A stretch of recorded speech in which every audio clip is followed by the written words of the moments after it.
আমার মনে হয় দিল্লির বিজেপির নেতারাও এত খারাপ নয়, এখানে যা চলছে। আর তার মধ্যে সিআইডি দেখাচ্ছে, লজ্জা করে না?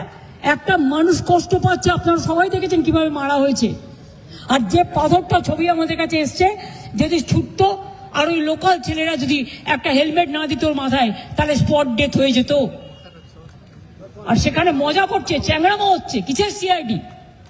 কোন পলিটিক্যাল পার্টি লেজিসলেচার মিটিং এ ফরওয়ার্ড করেছে, পার্টি সেটাকে বলেছে, পিকারি বলে দিয়েছে লোকসভা ওদের অ্যাসেম্বলি থেকে, যে পার্টিকে দিয়ে এন্ডোর্স করে নিয়ে আসুন। তাই ও একটা ফরওয়ার্ডিং লেটার করেছে। আজকে আমার বাড়িতে গেছিল সিআইডি নোটিশ টাঙাতে। এই সিআইডিকে আমি দেখেছি কাওয়ার্ডের মতো ঘুরে বেড়াতো। আমি চাই না ওরা কাওয়ার্ড হোক, আমি চাই ওরা শক্তিশালী হোক, আমি ওদের রেসপেক্ট করি। কিন্তু আমি দেখে নিয়েছি এরা কি করতো, আমাকে যেন নতুন করে না বলে। তারপর অভিষেকের বাড়িতে গেছে, ও ছিল না, ও তখন বেলেঘাটায় ছিল, আপনারা জানেন না, যে প্রোগ্রাম ছিল। তারপরে সোনারপুরে গিয়ে ঘটনা ঘটেছে।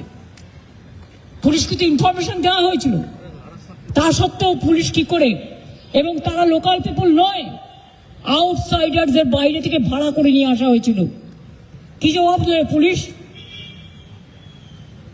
রাজনীতির উত্তর কি পটকেলে, না রাজনীতির উত্তর বন্দুকে?